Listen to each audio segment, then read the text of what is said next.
And welcome back. Today, or right now, because I'm going to do several videos, I want to talk a little bit about what is coming up in store for 2021, especially as how it is relevant to twin flames. Because the more I get more information about it, and the more downloads I get, the more I realize that there is a big reason why so many twins have gone through separation and very big cathartic moments in 2020 and 2019 and in years leading up to it. And this year, astrologically speaking, we went through so many alignments in Capricorn that we went through all sorts of things that challenged power structure, power exchange, consent, karmic debt, things of that nature. It was super, super enhanced. And also Saturn, and because Capricorn is ruled by Saturn, it has to do with limitations. We went through a dichotomy of both having like extra limitations. I mean, look at quarantine and things like that. And we also went through having very relaxed limitations when we had Saturn go retrograde in Capricorn. And there was a whole lot of challenges with father wounds and divine masculine in reverse and things like that. And it was especially related to judgment also, which is the 20th card, 2020, and also a lot to do with clarity, because 2020 vision, right? And judgment, healthy judgment, is about clear perspective, having clarity. Now, 2021, it's interesting because I already knew that, well, 2 plus 2 plus 1 is 5. That's the Hierophant. Now, a lot of people relate the Hierophant card to Taurus, and it is relatable to Taurus, but for me it has always, always, always been more directly related to Aquarius. It's about higher perspectives, higher commitment, about divine unions, about the mixture between spirit and government. And when it's in reverse, it also has to do with abuse of power. And by the way, it's cold out here, so not all of this is smoke. it's cold. But now over the last couple of weeks, I've been getting more back into the astrology of things and realizing, whoa, you know what? It's not just that we went through a really particular and strange set of circumstances with so much Capricorn energy this year. We're actually set up to go through many years ahead of having like super enhanced sign energy throughout each year coming up. And what we're already in, because Saturn has already gone into Aquarius, and a couple of other signs or a couple of other planets are getting ready to, is we're going to be going through like super Aquarian energy. Now, as an example, one of the last times we went through this sort of thing is when the French Revolution and the American Revolution started. This is big energy, and astrologers have been saying this for a while. It's not the same exact constellation because we're not a circle, we're a spiral. So it has evolved from where we were. But this Aquarian energy is going to have a big impact. And part of it, I just did I'm doing step 16 in Path of the Empress, and it's based on the towers, because the 16th card is a tower card. And part of big Aquarian energy has to do with freedom of speech and freedom of movement and freedom in general. On the duality of Aquarius energy is a humanitarian need to do what is best for the good of the whole, and it is also about the individual and rebellion against the tyranny of the mob. Like, this is all stuff that's going in there. And if you want an idea of what's likely to happen, look into the American Revolution and look into every time that we've had super big Aquarian energy and lineups like this. I'll do some more posts about it, mostly because I find it fascinating, but for those of you that might find it fun too.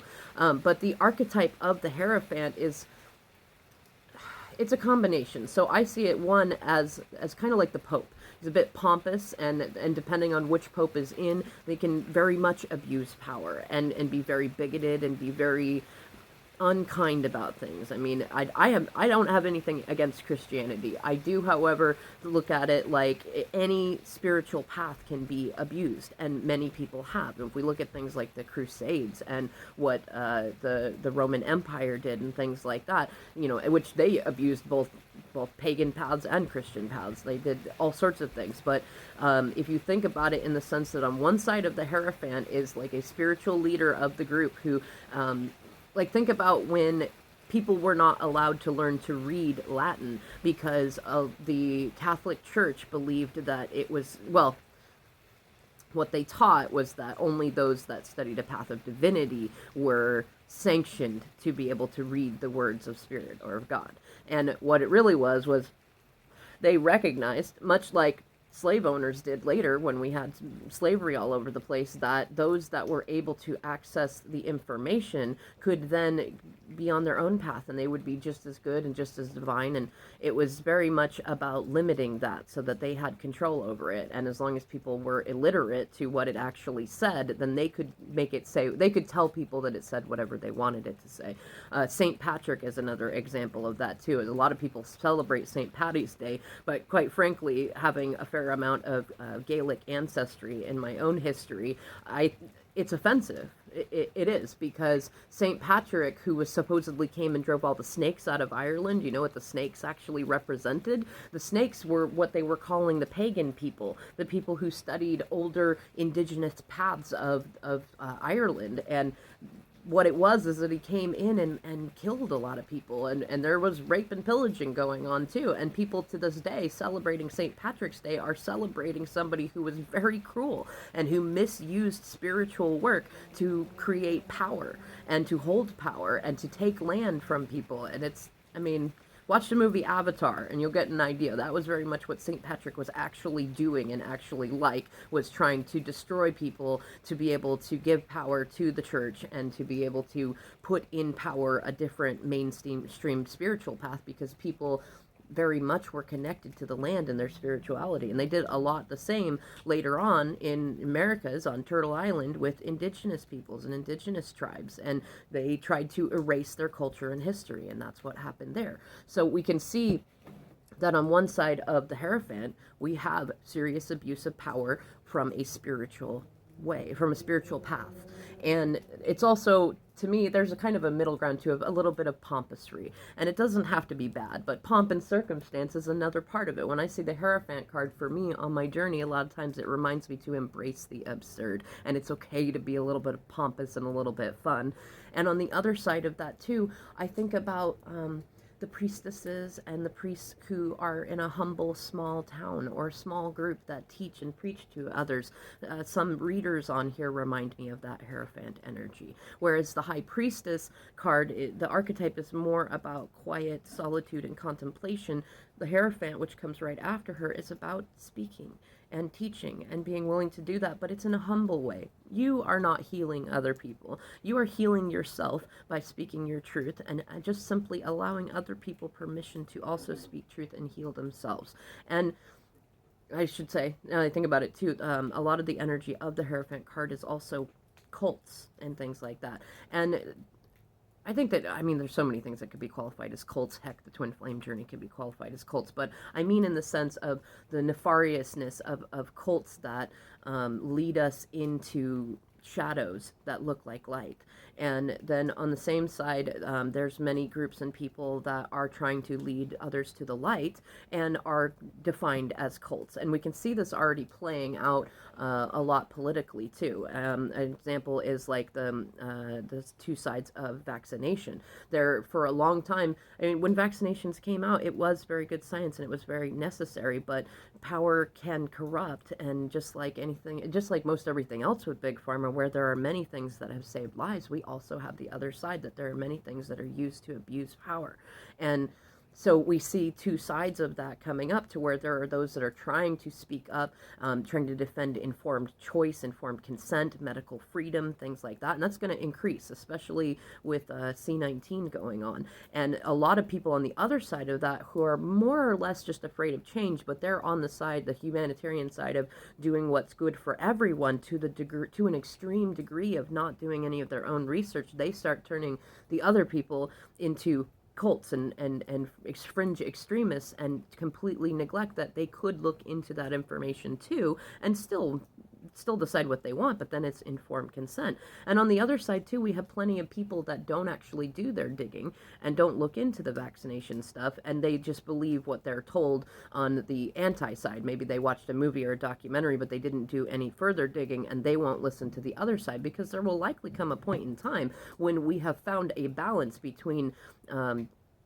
I was just going to say truth and science, but I mean, that's not quite it. But when we find a balance, and where there are some checks and balances in place, to where we have a little more assurance that there isn't anything nefarious going on, and that the risks are not bigger than the rewards, which is where it's come to, and then it will be important to be able to, to participate in things like that, because it will be more important for the whole. You never want to go extreme to one side or the other. You want to find a balance in the middle, and that's part of what this Aquarian energy is going to take us through. And you can see a lot of the same stuff in the pro-life movement. You can see a lot of things in freedom of speech movement. You can see a lot of it. There's a lot of it playing out, but this Aquarian energy very much mixes with government. And because Capricorn rules the 10th house, which is the house of government, the 11th house often has both an emphasis on that same thing, and it also has a little bit of Saturn energy in it too, but it's much more the other side of, like, the hippie side of things. And so, and it's rebellion, and it's creating, new constitutionality, and wanting consent to be very much uplifted, kind of put on a pedestal. And as far as the twin flame journey goes, what I'm really getting a sense of is that twin flames have been called in more abundance than usual, because Aquarian energy can be, when it is evolved and healthy, very healing. It's supposed to create a balance between intellect and emotions. And it's very much about finding the balance between the mundane and the magical, and the psychological and the, I want to say, parapsychological. There's lots of different dichotomies in there, especially because it's air energy, which is sword energy, and there's always two sides of a sword, right? There's always two sides of a story. There's always things in there, but it's very much about justice also, because like sword energy. And so when it comes to the twin flame journey, what I'm really seeing a big pattern of, and what's gonna keep coming up in 2021, is speaking the truth. And what is it? I mean, look at what most readers talk about. Why is it that a lot of people go to get readings about their twin flames? Because there's no communication and no contact, and some of them are in dangerous situations or things like that going on. Well, oftentimes there is no way to be able to alchemize that energy unless you are willing to speak the truth.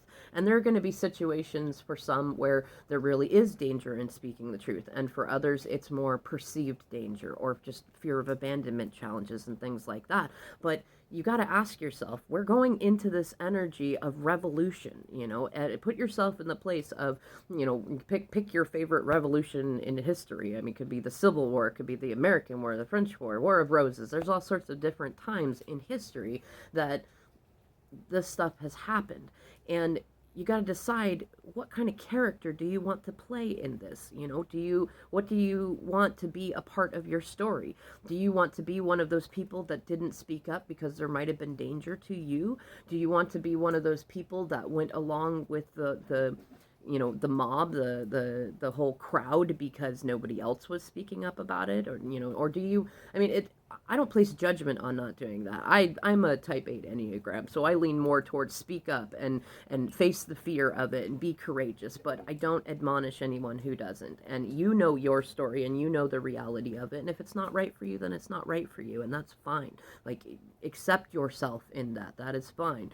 But if you're feeling called to this, and this feels like, yes, I do want to be that person, then it's time to start being authentic.